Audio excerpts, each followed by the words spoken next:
It's no sense, dear. These people are serious. These people are not playing fair at all. And we might as well just not build that room. Just let them have the house. They want it. Let them have it. For millions of people growing up in the 1980s, Thursday nights meant one thing: sitting down in front of the television and stepping into the Huxtable home. It felt warm, it felt familiar, and for half an hour each week, it felt like you were part of that family. The Cosby Show wasn't just another sitcom. It became a cultural phenomenon almost overnight. When it first aired in 1984, television looked very different. Family sitcoms existed, but none quite like this. Within its first season, it shot straight to the top of the ratings and stayed there for years. At its peak, it wasn't just popular, it was dominant. NBC, which had been struggling at the time, suddenly found itself leading the pack. The show became the cornerstone of what would later be called must-see TV. And for audiences, it became something even more important. It became comfort. At the centre of it all was the Huxtable family. Cliff, a playful, slightly goofy but deeply loving father, and Claire, a strong, intelligent, no-nonsense lawyer who kept the household grounded. Together they created a dynamic that felt real. Their marriage wasn't perfect, but it was respectful, supportive, and filled with humour. Claire Huxtable, played by the brilliant Felicia Rashad, wasn't just a TV mum, she was a force. As a successful lawyer, she brought intelligence, strength, and elegance into the Huxtable home, balancing her demanding career with raising 5 children without ever losing her sense of self. Claire was sharp, quick-witted, and never afraid to stand her ground, especially when it came to parenting.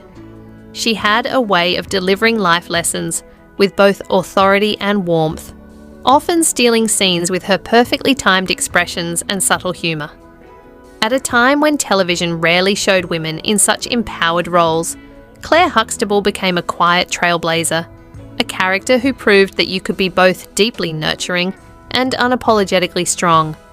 What made the show truly special was how it portrayed family life. It didn't rely on chaos or dysfunction. Instead, it showed a household built on love, discipline, and laughter. The parents weren't just authority figures, they were people. They joked, they made mistakes, and they genuinely enjoyed being around their kids. And those kids each brought something unique to the show. Theo, played by Malcolm Jamal Warner, was perhaps the most relatable of them all. He wasn't perfect. He struggled at school, he questioned himself, and he often clashed with his parents. But that was exactly why audiences connected with him. He felt real. His journey wasn't about being the best. It was about trying, failing, and growing. Denise, played by Lisa Bonet, brought a completely different energy. Mom, have you seen Denise? She's in the kitchen. Denise! Necessary to yell? Why don't you just walk in the kitchen and talk to her? Oh, okay. Sorry, Mom.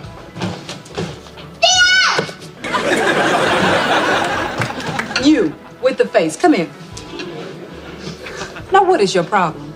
She was independent, free-spirited, and a little unpredictable.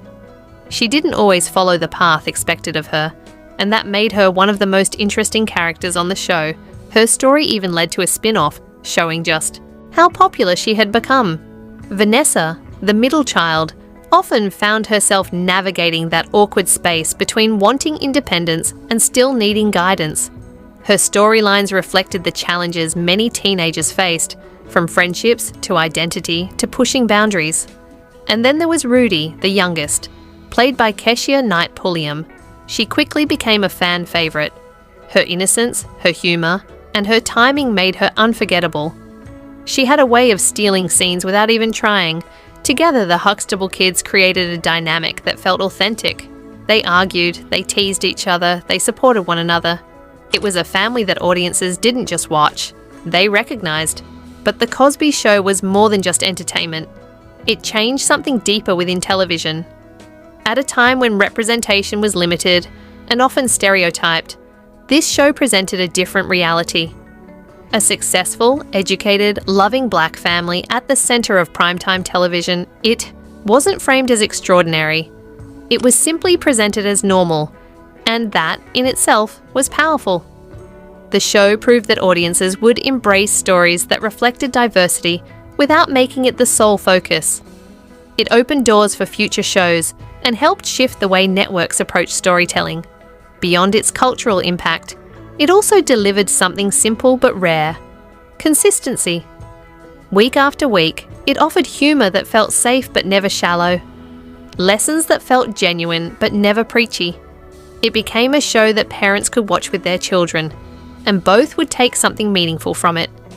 As the years went on, and the show eventually came to an end, in 1992, its legacy seemed secure. But what happened after the cameras stopped rolling is where the story becomes more complex. For many of the cast members, life after The Cosby Show brought new opportunities. After The Cosby Show ended, Felicia Rashad continued to build an extraordinary career that proved her talent extended far beyond television. She became a highly respected figure in theatre, earning a Tony Award for her performance in A Raisin in the Sun, making history as the first black actress to win Best Actress in a play. Her work on stage brought a new depth to her craft, and she quickly became known not just as a beloved TV icon, but as a serious and accomplished performer. In later years, she also took on roles in film and television, as well as directing and mentoring young actors. Today, she is regarded as a true trailblazer, someone who carried the grace, strength, and intelligence of Claire Huxtable into her real life, leaving a legacy that stands proudly on its own. Malcolm Jamal Warner continued acting, building a steady and respected career in television and film. He also explored directing and music, showing a range of talents that went far beyond his role as Theo. Off-screen, he was known as thoughtful, grounded, and deeply committed to his family. In later years, his life took on a quieter tone, focused on personal growth and fatherhood. And then came a moment that would define how many remember him, not just as an actor, but as a person. In a tragic incident, he lost his life while saving his children from drowning. It was an act of instinct, of love, and of courage. The kind of act that doesn't come from fame or success, but from character. In that moment, he wasn't Theo. He wasn't a celebrity. He was a father. And that distinction matters, because while television can create characters we admire, real life reveals who people truly are. Lisa Bonet took a different path. After leaving the show, she stepped away from the spotlight at times, choosing roles that reflected her individuality. She became known for doing things on her own terms, both professionally and personally. Her influence extended beyond acting, becoming something of a cultural icon in her own right. Tempest Bledsoe, who played Vanessa, continued working in television, including hosting and voice acting. She maintained a steady presence in the industry, showing versatility and longevity.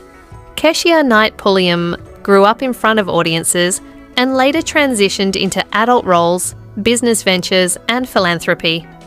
She has remained connected to her audience while building a life beyond acting. Each of them carried a piece of the show forward, but also built identities that stood on their own. And then there is the part of the story that cannot be ignored, but also does not need to be explored in detail here. Bill Cosby, once seen as America's most beloved TV father, was later convicted of serious crimes and served time in prison. And that's where we leave it. Because this story isn't about him. It's about the show, the people who brought it to life, and the impact it had on millions. The Cosby Show gave audiences something real. It gave them a family they could laugh with, learn from, and feel connected to. It created moments that are still remembered decades later, and it introduced characters who felt like friends. But it also leaves us with a complicated legacy. How do we separate art from the actions of one person? How do we hold on to the parts that meant something to us while acknowledging the truth? There isn't a simple answer. What we can do is remember what the show gave us. The lessons, the laughter, the feeling of sitting in that living room week after week. We can remember the cast members who brought sincerity and heart to their roles.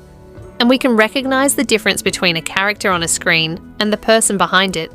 Because in the end, what defines someone isn't the role they play. It's the choices they make when it matters most. And maybe that's the real takeaway.